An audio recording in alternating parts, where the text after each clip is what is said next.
하나님 말씀 예레미야 43장 9절에서 10절. 너는 너의 손으로 큰 돌들을 날라다가 다바네스에 있는 바로의 궁 대문 앞 포장된 광장을 파고 유다 사람들이 보는 앞에서 그 돌들을 묻어라. 그런 다음에 너는 유다 사람들에게 이렇게 전하여라. 나 만군의 주 이스라엘의 하나님이 말한다. 내가 사람을 보내어 나의 종 바벨로니아 왕 느부갓네살을 데려오겠다. 그러면 그는 내가 묻어놓은 이 돌들 위에 자기의 보좌를 차려놓고 그 위에 차일을 칠 것이다. 아멘. 마가복음 12장은 예수님의 비유로 시작합니다. 마가는 이 비유를 듣는 사람을 그들이라고 적고 있습니다. 그들은 먼저 마가복음 11장 후반부에서 예수님과 논쟁을 했던 대제사장, 그리고 율법학자, 그리고 백성의 장로들입니다. 그리고 예수님과 예루살렘의 그 상류층이 충돌하는 장면을 구경했던 예루살렘 시민과 제자들을 포함합니다. 결국 이 비유를 듣는 그들은 예수님 주위에 있었던, 결국 예수님의 육성을 들을 수 있는 모든 사람을 포함합니다. 오늘 우리도 성경에 기록되는 이 비유의 말씀을 보게 됩니다. 굳이 우리는 그들을 나 아닌 너로 생각할 필요는 없습니다. 예수님이 말씀하신 그들 가운데는 당연히 우리도 포함될 수 있습니다. 비유의 내용은 다음과 같습니다. 비유의 내용은 한 사람이 포도원을 만듭니다. 포도원을 만들고요, 먼저 포도나무를 심고 그가 그 다음에 울타리를 칩니다. 그리고 수확이 되면 포도즙을 딸 수 있는 모든 제반 시설을 갖춥니다. 이제 주인은 농부들에게 포도원을 맡기고 어디로 그는 멀리 떠납니다. 여기까지의 비유의 내용은 굉장히 평범해요. 특별한 것은 전혀 없습니다. 그러나 문제는 이제부터입니다. 비록 멀리 떨어져 있어도 포도원 주인은 수확을 하는 시기는 알고 있습니다. 포도원에 창출한 이익의 얼마를 받기 위해 주인이 종 한 사람을 보냅니다. 그러나 수확의 일부를 받으러 갔던 종은 빈손으로 돌아옵니다. 빈손으로 돌아와요. 더 큰 문제는 농부들이 그 주인이 보낸 종을 잡아서 때린 후에 돌려보냅니다. 때려요. 주인은 3차례 더 다른 종들을 보냅니다. 근데요, 결과는 마찬가지입니다. 근데 문제가 더 심각해집니다. 이번에는 농부들이 주인이 보낸 종들을 죽여요. 할 수 없이 포도원 주인은 자신의 아들을 보냅니다. 여전히 주인에게는 온유하고 참고 기다려주는 따뜻한 마음이 느껴집니다. 그러나 포도원 농부들은 주인과는 다릅니다. 많이 달라요. 그들은 이번에 주인의 아들이 오자 그들이 서로 말합니다. 이 사람은 상속자다. 그를 죽여버리자. 그러면 유산은 우리의 차지가 될 것이다. 그리고 그들은 주인의 아들을 잡아서 죽인 후에 그의 시신을 포도원 밖에 버립니다. 사람은 자신의 위치가 달라지면 마침내 착각을 시작합니다. 착각. 비유의 내용에서 알 수 있듯이 포도원 농부들은 주인이 없자 자신들 마음대로 행동합니다. 그들 멋대로 행동을 해요. 주인이 보낸 종들이 와도 포도원은 이미 그들의 세상입니다. 자신들이 하고 싶어하는 것을 막을 수 있는 사람은 포도원 안에 아무도 없습니다. 서서히 그들은 우리가, 내가 포도원 주인일 수 있다는 착각을 시작합니다. 그리고 주인이 아들이 없어지면 포도원을 차지할 수 있을 거라 확신합니다. 여러분 어떻습니까? 정말 어리석은 모습입니다. 물론 포도원의 농부들만 이런 건 아닙니다. 대제사장, 그는 밖으로 함부로 돌아다닐 수 없습니다. 율법이 정한 부정한 것에 그가 옷깃이라도 스치면 매일 드리는 제사의식에 큰 차질이 빚어집니다. 그는 예루살렘 성전 안에 머물러야 합니다. 그 거대하고 화려한 성전 안에서 율법이 인정하는 거룩한 사람들하고만 어울려야 합니다. 물론 하나님은 시각적으로 보이지 않습니다. 그리고 자기보다 높은 사람은 없습니다. 이제 자신이 성전의 주인이 된 것 같은 착각이 들기 시작합니다. 그리고 마침내 하나님처럼 행동합니다. 여러분과 저도 크게 다르진 않습니다. 자리가 사람을 만든다고 하는 것처럼 우리 역시 우리의 위치가 조금 달라지면 우리가 조금 더 높아지고요. 우리가 조금 더 많이 갖기 시작하면 우린 잘난 척을 합니다. 그리고 뽐내고 우리의 한계를 인정하지 못한 채 행동합니다. 그래서 우린 많이 어리석습니다. 우리 많이 어리석어요. 어리석기 때문에 우리가 늘 자주 하는 게 있습니다. 그건 바로 후회입니다. 후회. 동영상 하나를 보겠습니다. 두 형제를 키우는 한 아버지의 이야기입니다.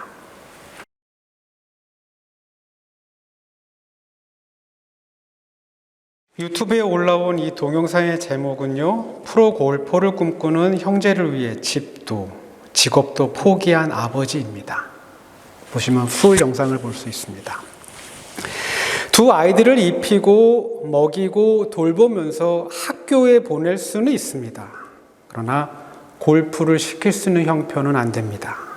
결국 이 영상의 제목처럼 재영이 그리고 재원이의 부모님은 집도 팔고요, 택시도 팝니다. 그래서 두 형제가 골프를 시작할 수 있도록 돕습니다. 이제 두 형제를 전문 골프 학원에 보내면 되겠다 싶겠지만 비용은 그렇게 만만하지가 않습니다. 또 추운 겨울이 되면 따뜻한 나라로 동계 훈련을 보내야 되는데 이런 생각은 꿈조차 꿀 수 없습니다. 집도 팔고요, 택시도 팔았지만 그만한 여유는 없습니다. 결국 어쩔 수 없이 형제의 아버지가 두 아이의 뒷바라지를 시작합니다. 아이들과 매일같이 아침 일찍 일어납니다. 이 아버지가. 그리고 아이들을 차에 직접 태워서 운전을 해서 매일매일 연습장에 데려다 줍니다. 물론 연습장에 가도 전문 코치가 붙어서 이 아이들을 돌봐주는 건 없습니다.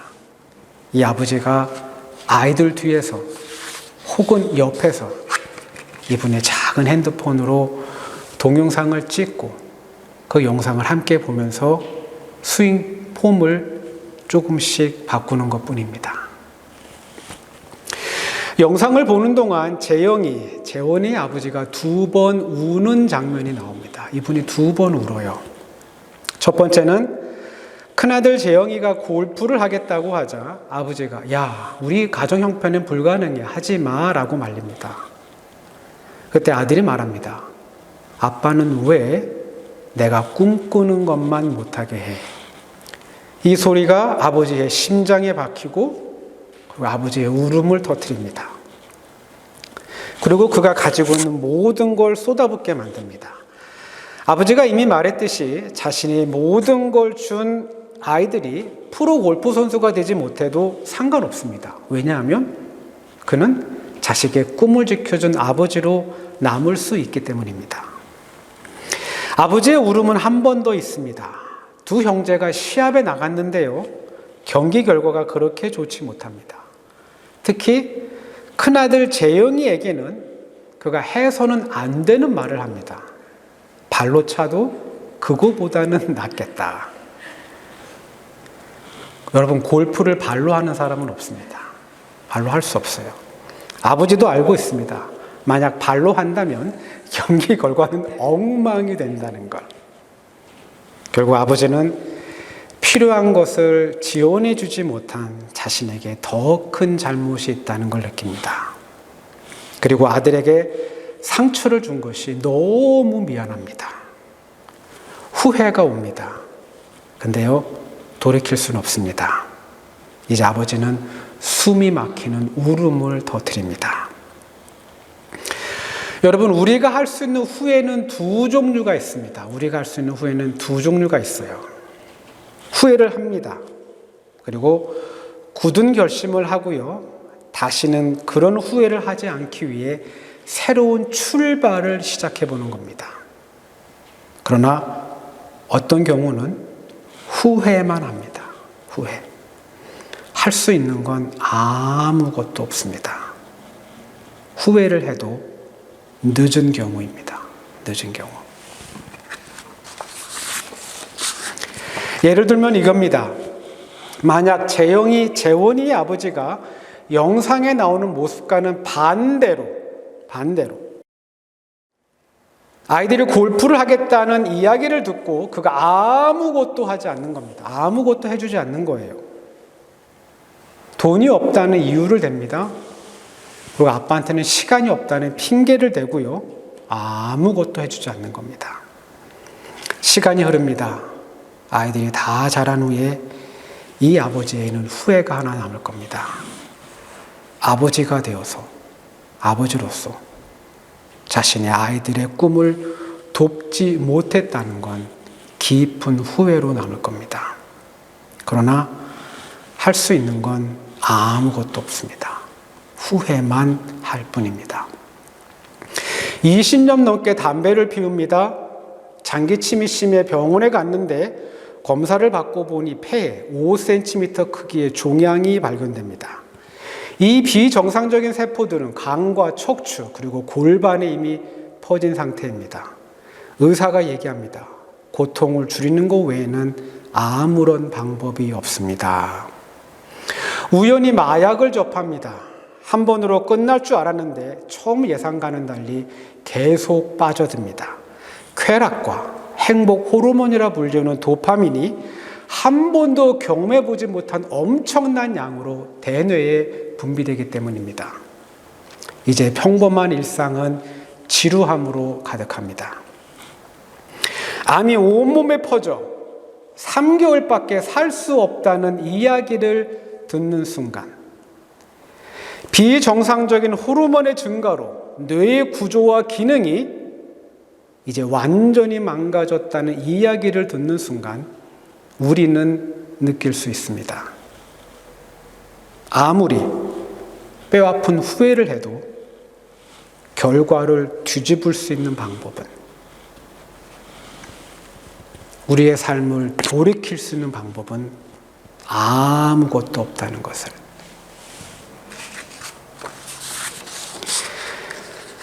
예레미야 43장 9절에서 10절, 오늘의 본문도 예수님의 포도원 말씀처럼 비유로 가득합니다. 지금 이스라엘 백성은요, 이집트로 피난을 떠나고 있습니다. 이집트로 피난을 가고 있어요. 이들이 피난을 떠나는 이유는 바벨론 제국의 침략이 있은 후에 이제 이스라엘 땅 안에는 사람들이 많이 살고 있지 않기 때문입니다. 주변 국가의 또 다른 약탈과 침략이 무서워서 이제 이스라엘 사람들은 이집트로 내려가서 다시 종살이를 시작하려고 합니다. 피난민들이요 예루살렘을 떠나 다바네스에 도착했을 때의 일입니다. 다바네스는 이스라엘과 이집트가 만나는 국경지대입니다. 국경지대예요. 그러므로 다바네스에 딱 서 있게 되면 이스라엘 땅에서 이집트에서 일어나는 일들이 보일 수 있고요. 이집트에서는 이스라엘 땅에서 지금 어떤 일이 벌어지고 있는지 소문이 되어서 흘러 들어올 수 있습니다. 하나님의 말씀이 예레미야에게 전달됩니다. 너는 너의 손으로 큰 돌들을 날라다가 다바네스에 있는 바로의 궁 대문 앞 포장된 광장을 파고 유다 사람들이 보는 앞에서 그 돌들을 묻어라. 그런 다음에 너는 유다 사람들에게 이렇게 전하여라. 나 만군의 주 이스라엘의 하나님이 말한다. 내가 사람을 보내어 나의 종 바벨로니아 왕 느부갓네살을 데려오겠다. 그러면 그는 내가 묻어놓은 이 돌들 위에 자기의 보좌를 차려놓고 그 위에 차일을 칠 것이다. 하나님이 예레미야에게 굉장히 특이한 일을 시킵니다. 예레미야가 이스라엘 백성들과 함께 피난을 가고 있는데요. 이제 바로 이집트 땅으로 들어가면 되는데 하나님이 예레미야에게 말씀을 전한 겁니다. 들어가기 전에 다바네스에서 땅을 파고 거기다 큰 돌들을 묻어라 라고 명령합니다. 하나님이 예레미야에게 이런 특이한 일을 시킨 이유는 이스라엘 백성들이요 하나님의 말씀을 듣지 않고 이집트로 내려가고 있기 때문입니다. 주전 586년 바벨론의 느부갓네살의 왕은 이스라엘을 침략합니다. 그리고 예루살렘 성을 완전히 파괴합니다. 그리고 유다의 왕 시드기야를 이스라엘의 마지막 왕으로 만들고 수많은 이스라엘 사람들을 포로로 붙잡아서 바벨론으로 끌고 갑니다. 전쟁 중에 겨우 살아남은 사람들에게 하나님의 말씀이 예레미야를 통해서 전달이 됩니다. 너희가 이 땅에 그대로 머물러 살면 내가 너희를 허물지 않고 세울 것이며 내가 너희를 뽑지 않고 심겠다. 하나님이 너희를 도와준다라고 말씀하십니다. 포로가 되어서 잡혀가지 않고 살아남은 사람들에게 하나님이 얘들아 이스라엘 땅을 너희들의 고향 땅을 떠나지 말아라 라고 말씀하십니다. 근데요 이스라엘 백성들은 주의 말씀을 듣지 않습니다. 그들의 반응이 다음과 같이 나옵니다. 당신이 주님의 이름으로 우리에게 무슨 말을 하든지 간에 우리는 당신의 말을 듣지 않겠소. 우리는 우리의 입으로 맹세한 대로 할 것이요 우리와 우리 조상과 우리 왕들과 우리 고관들이 유다 성읍과 예루살렘 거리에서 하던 대로 우리도 하늘 여신에게 제물을 살라 바치고 그에게 술 제물을 바치겠소. 하늘 여신을 섬길 때에는 우리에게 먹을 양식이 풍족하였고 우리가 잘 살았으며 재앙도 만나지도 않았는데 우리가 하늘 여신에게 제물을 살라 바치는 일을 그치고 그에게 술 제물을 바치는 일을 그친 뒤부터는 우리에게 모든 것이 부족하게 되었고 우리는 전쟁과 기근으로 죽게 되었소. 이스라엘의 백성들은 하늘의 여신을 숭배하기 위해 자신의 고향 땅을 떠납니다. 여러분, 이제 한번 상상해 보시기 바랍니다. 이제 한번 상상을 한번 해보세요. 이스라엘 백성들은 하나님의 말씀을 듣지 않고요, 이집트로 내려갑니다. 그리고 그곳에서 그들이 원하는 대로 하늘의 여신을 숭배하며 살아갑니다. 그러던 어느 날 갑자기 바벨론 왕이 그의 전 부대를 이끌고 이집트를 치기 위해 출정합니다. 아람, 모압과 암몬, 그들은 더 이상 바벨론 제국의 전쟁 상대가 되지 못합니다.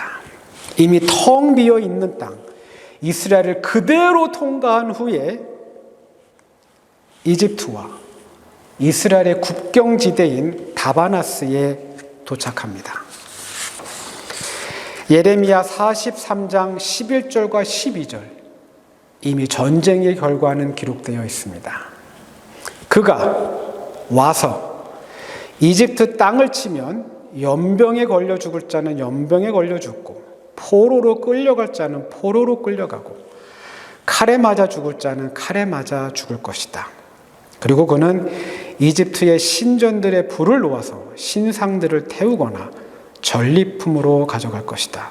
그는 마치 목동이 자기 옷에서 벌레를 잡아내듯이 이집트 땅을 말끔히 털고 아무런 저항도 받지 않고 그곳에서 평안히 떠날 것이다. 고집을 부려서 이집트로 내려간 이스라엘 사람들은 바벨론 군대가 이집트와 전쟁을 벌이기에 앞서 다바네스의 진영을 구축했다는 소식을 듣고,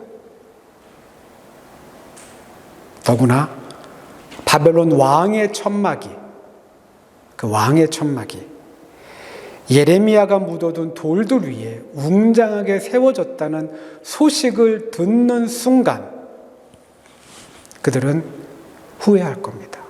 후회할 거예요. 예레미야를 통해 전달된 하나님 말씀을 듣지 않고 이집트로 내려간 것을 그들은 몸소리치게 후회할 겁니다. 그러나 할 수 있는 것은 아무것도 없습니다. 후회만 할 뿐입니다. 여러분과 저는 어리석기 때문에 후회를 하며 살아갑니다. 근데요, 어떤 후회는 기회가 되기도 합니다. 자신의 실수와 실패를 인정하는 겁니다. 그리고 새로운 방법을 찾는 변화로 만드는 겁니다. 근데요, 어떤 후회는 할 수 있는 게 아무것도 없습니다. 하나님 말씀을 듣지 않고 그분의 말씀에 귀를 기울이지 않고 내 고집 그리고 내 방식대로 끝까지 산다면, 여러분, 우리가 겪는 후회는 그저 고통만 가득한 후회가 될 겁니다.